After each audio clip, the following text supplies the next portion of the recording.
Good Tuesday morning, and welcome to Ice Age TV. Oh my goodness, it is definitely the summer doldrums.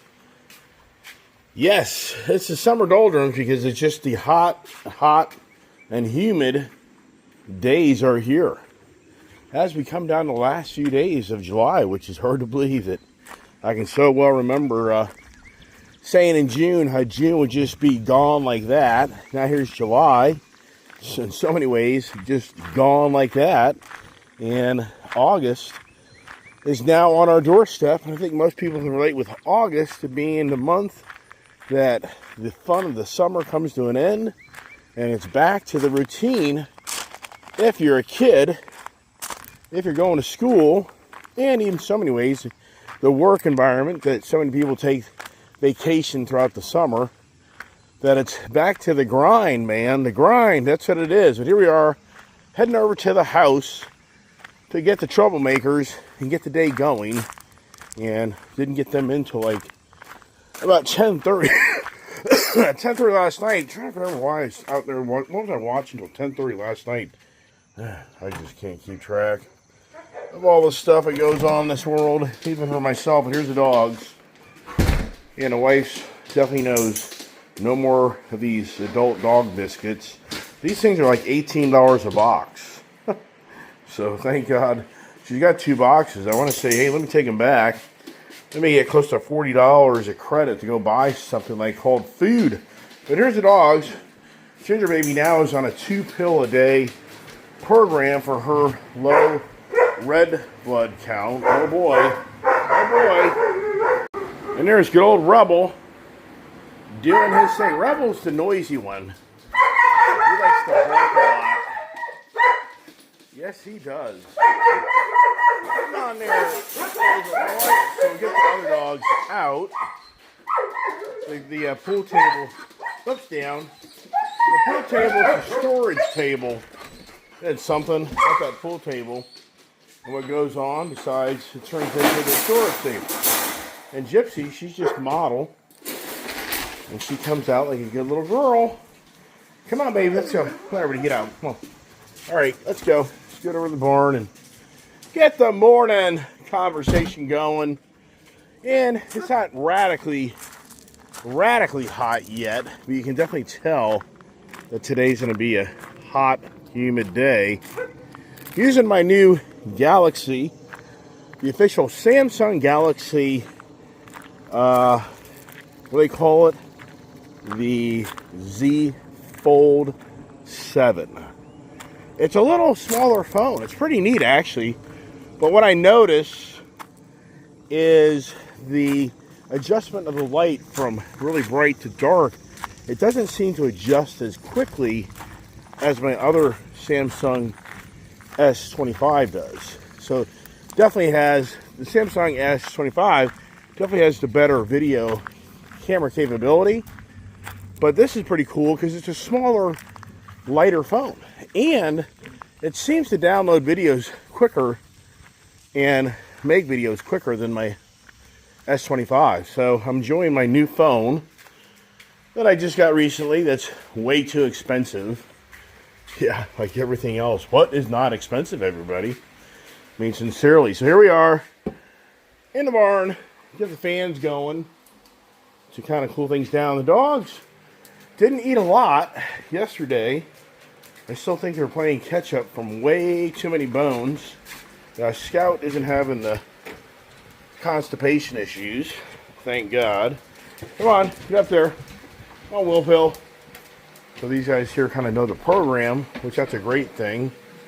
One of the dogs scratched the hell out of my front end, which it just doesn't end.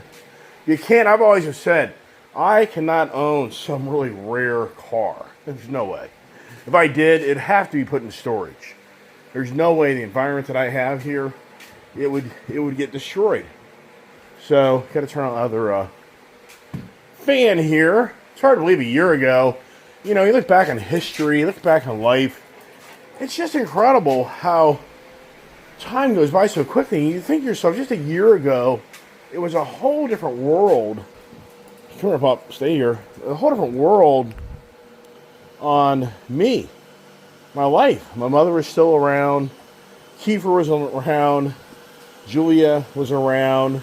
I mean, it's just hard to believe 1 year later the dynamics and the change of what happens in your own personal life. But you kind of look around of what's going on around the country, the economy, blah, blah, blah. And I mean, does anything really seem radically different? Like me, for many of those that follow my channel, and all the vehicles that are gone. So for me, in 1 year's time frame, I've had a radical change. If you really look at me, in 1 year's time, you can honestly say, wow, this guy just in 1 year, look at the life changes of the Iceman just in the last year. You witnessed the repossessions of the vehicles and Lightning Truck, which is my personal name. It's funny, Ford operates a weird way. So on the personal side, they use one company. On the business side, they use a whole different company. So finally, they're coming to get the F-150 Lightning Truck. I kind of hate to let it go because there's so much cool technology, but it's so much money. But the thing is, I just can't. I can't afford it. So it's if I pay for that, then it sacrifices something else. So that's the dilemma that I'm in with all these damn vehicles and how to let them go. Is it turns into, what, you don't pay your mortgage? Yeah. Hey, honey, I'm not paying the mortgage anymore so I can keep the Lightning Truck. The Lightning Truck is a mortgage payment. It is. So is that a smart move? The list goes on and on and on. But just for me, if you look at me, so all the vehicles got repossessed. And then we had Kiefer sadly came down with lepto. And that created a very hardship, but also created new dogs, a whole new channel of all these German Shepherd puppies went out and bought. But then you look at my daughter. My daughter has married and moved on. So it's just incredible, just in a year's time, what everybody here just on my channel has witnessed and the change just in my life. Yeah, just in my life. But I think to myself, a year later in our country, what has changed? I mean, we know change administration came along, and we know the illegal immigration thing is trying to get more in control, even though it's, yeah, right, whatever be, no. I mean, illegal immigration will always be a problem. But the point is, if you look at a year ago, from just you and I getting out of bed every day, I mean, what's really changed when it comes to our country? And yeah, it's a change of administration. It's a new direction. But is it that radical where you see something that radical? So what I was thinking to myself this morning was, here's a good conversation for us, was 25 years. We're a quarter of a century already in. Yeah, think about that. 2000. Who remembers 2000? I remember 2000. It was the Y2K year where everybody thought the computers were going to go nutty and a gridlock and the electrical system was in a lockup. Do you remember all this? You remember everybody running out and buying generators? People were running out and renting RVs because everybody's concerned on that 2000 changeover from 1999 to January 1st, 2000. The Y2K was going to create, the millennium was going to create havoc in the computer systems, and we'd have catastrophe of major electrical power locking down and blah, blah, blah, and this and that. So just 2000, but we're 25 years, already 25 years by time, and I think I saw this morning, wow, what has changed? What can you, off the tip of your tongue, say to yourself what you and I have gone through since since 2000 to 2025? So I thought to myself, well, 2000 was the George Bush years. He had 2 runs, and so his first run, he was handed the 911. The September 11th, 2001, he was given the gift of the 911 of the Twin Towers being taken down by the stolen jets, which I saw on TV. I didn't see the first one. My dad called me. I still remember this day. My dad being up at the other house. I'm working in my office in the house.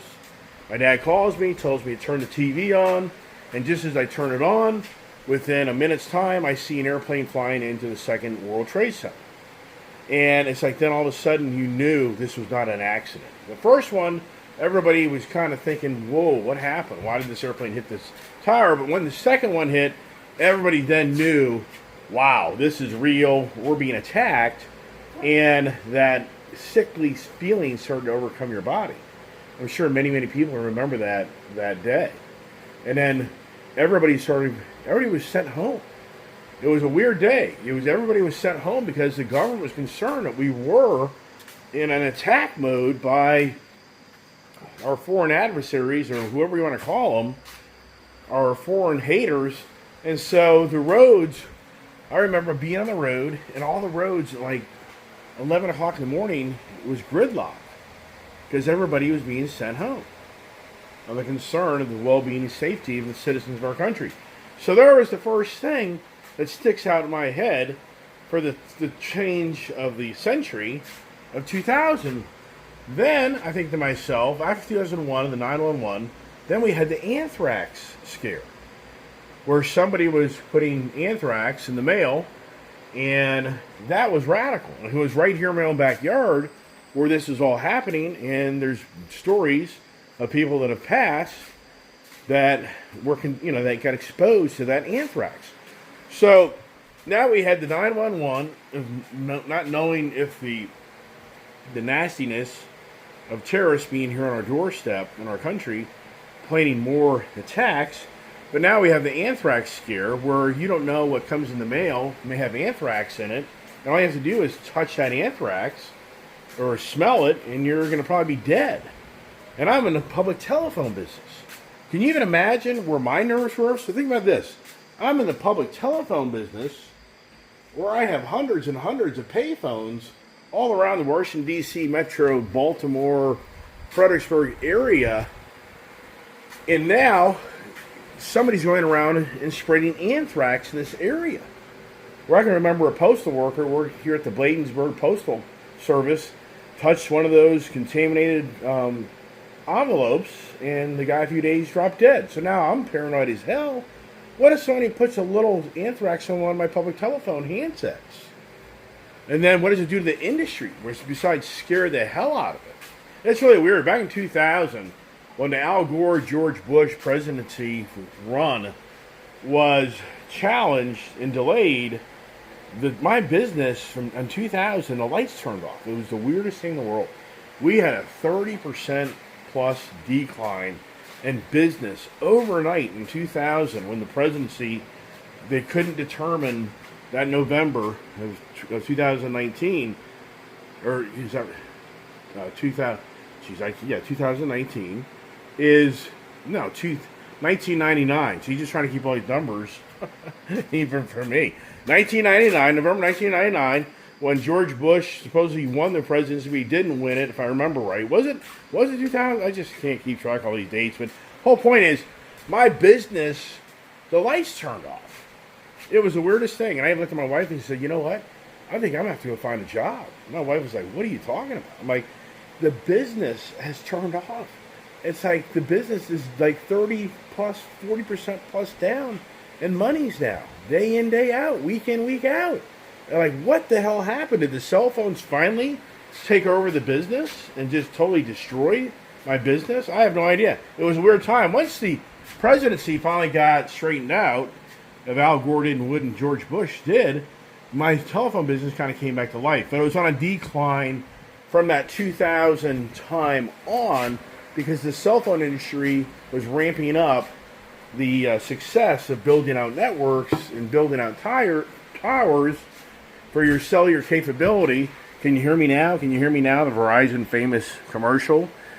And so as the infrastructure got stronger and more reliable, and then the cell phone companies started offering monthly subscription plans instead of by the minute, it totally started just eroding the public telephone business. That's what destroyed the business, was this device in my hand. And then there was argument that these cell phones would give you cancer from using them next to your head. There was a lot of objection to the public telephone businesses being run out of business, and the cell phone business was taking over, and many people are speculating that long-term use of holding a cell phone up to your ear would give you cancer from radiation, blah, blah, blah, blah. All this is going on. So now, 2001, 2002, now, after a terrorist attack, now it's all about revenge, and it's all about Saddam Hussein. It's all about now that Saddam Hussein has what was it? The materials of mass destruction. What was the name? How did they phrase it? That now George Bush and Dick Cheney and other critical figures in power were thoroughly convinced that Saddam Hussein was the problem behind this 911 and other Middle Eastern, subsidized infrastructure of the terrorists to this country. And was it Osama bin Laden, who was the real terrorist? So Saddam Hussein, so now we're on a mission to go to fight Iraq and show them who the real boys are, who the real boss is. So in 2003, we went to war with Iraq. And I thought it was a mistake. But the George Bush and others were saying that Saddam Hussein holds the nuclear, whatever he has, he has some dangerous stuff to even do more damage to our country. So there we go. We have a war. Now we're trying to track down Saddam Hussein. It isn't until December 30th, 2006, that they find Saddam Hussein in a dugout, a foxhole, or whatever you want to call the underground shaft. And then eventually they reel him in, and eventually they hang him and kill him. But we never find the world of mass destruction, whatever they were calling it back then. They never found anything of the substance that was kind of the root of the war to take out Iraq. As we're spending billions of dollars, and we're sending, sadly, young infantry into the war over there, and there's many Iraq veterans that paid dearly for their service, and blah, blah, blah, blah. So now we're into 2006. Now we're going in for another election for a run for George Bush in that 2004 to 5 when he gets reelected, and he keeps on trudging along. But now we're going to the Barack Obama.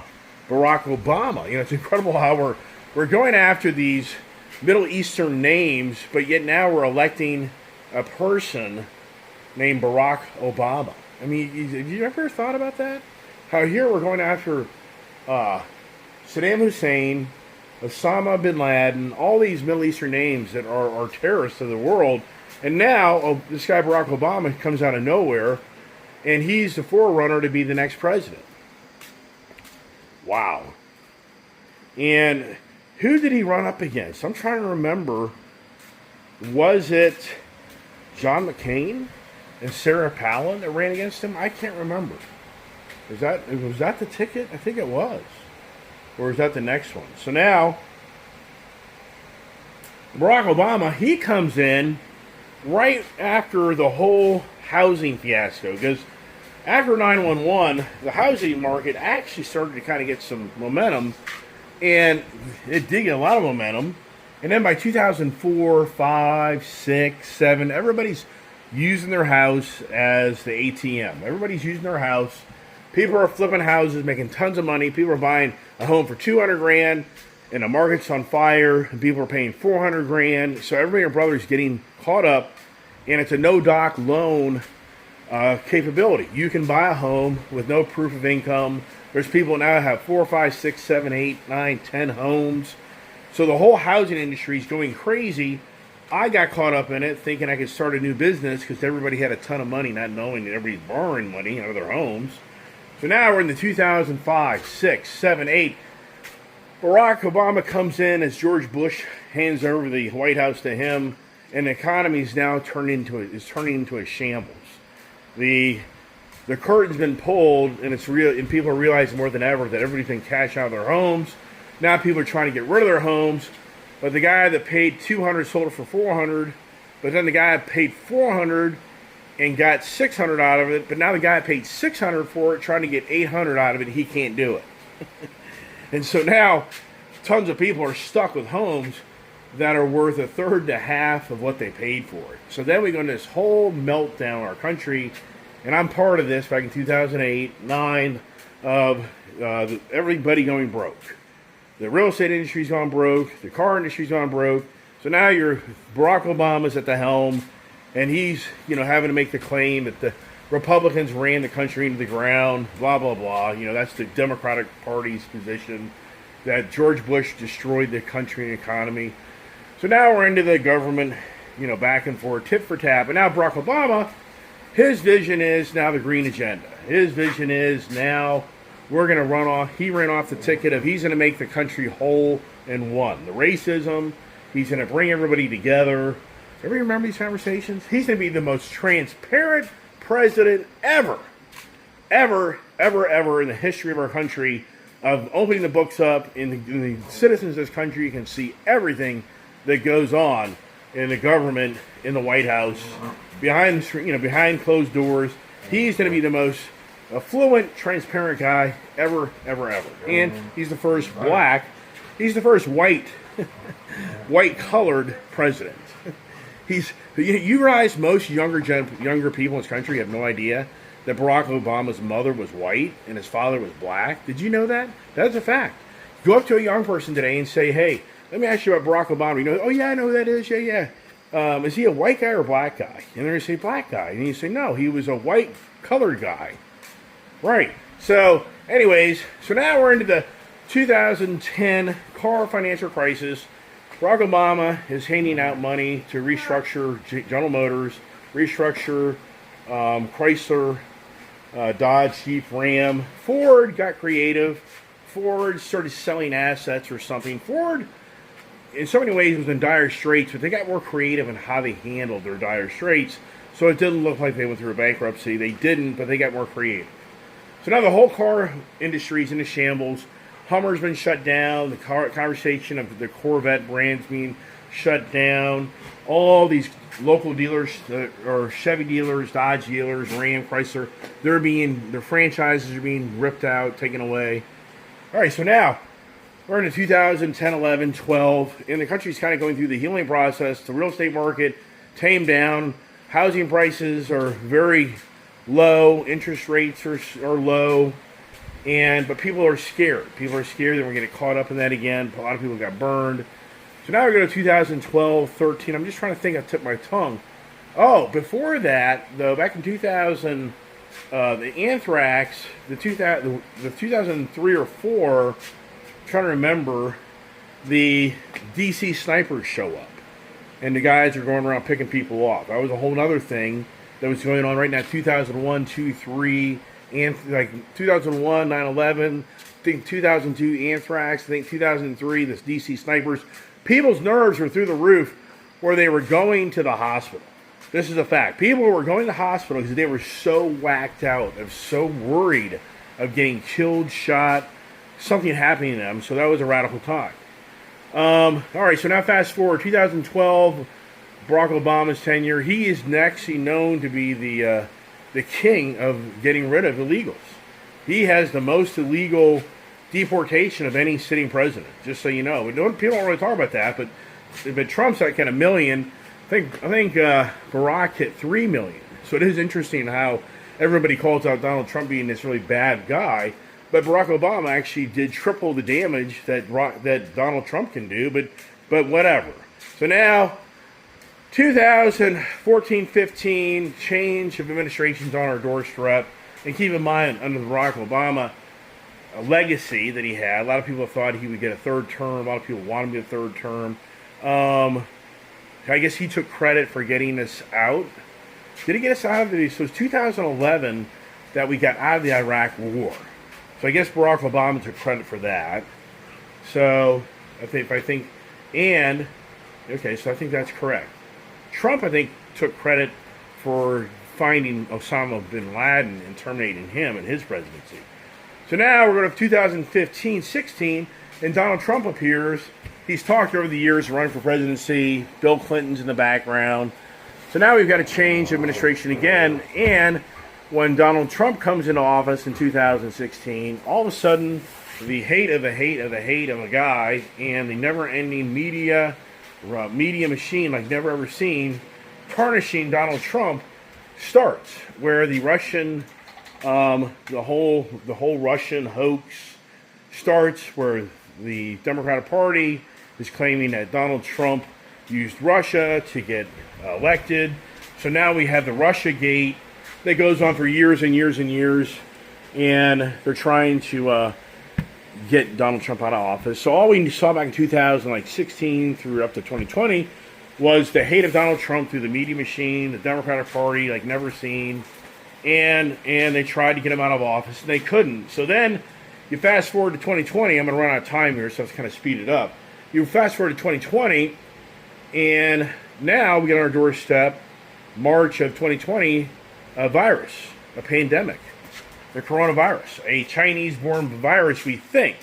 Donald Trump's being called out at first for being a very mean person, for stopping international travel. He's being called a racist. He's being called that he's targeting Middle Eastern people and Asian people because he wants to stop the influx of people from other countries where we don't know what we have. So now the pandemic starts. So 2020, 20 years later, after 2000, 2001, the 9/11 attacks that rattled everybody, we're now to 2020, moving forward with now a new presidency. Is that right? I'm just trying to think here. Yeah, when Joe Biden. Yeah, it was Joe Biden. So it came down to Donald Trump and Joe Biden. It's just hard to believe. You try to go through these days and these years. And it was the fall of November 2020 that Trump didn't get reelected because he had seen the country and the world go into a shambles because of the pandemic. And so now you have a change of administration from Donald Trump, and then Donald Trump starts running his mouth that it was a stolen election, and he pounds his fist about this day in, day out, and he ramps up to anger, and then you create the January 6th, where all the MAGA, all the Trumpsters all get caught up in the moment, and they want to nullify the election. So now you're in 2021, change administration, Joe Biden comes in, and many people are scratching their head that Joe Biden just doesn't seem to be the most dynamic individual, old, blah, blah, blah, whatever. And so now we're into a whole new movement in the country, which is called the Green Agenda, the Inflation Reduction Act. It's now the government opening the door up for people to enrich themselves through the Green Agenda.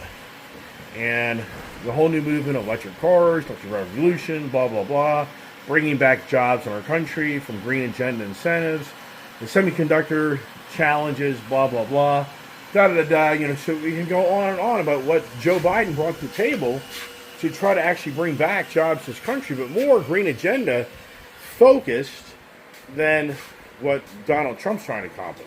I'm going to run out of time here because it's 26 minutes, so I think I'm going to kind of leave it at that for right now. We'll continue the conversation tomorrow about what kind of then started to transpire under Joe Biden, which now we're looking at today. So that's it. Brian's here. I got to go to work, and it's getting late, and I can talk a lot.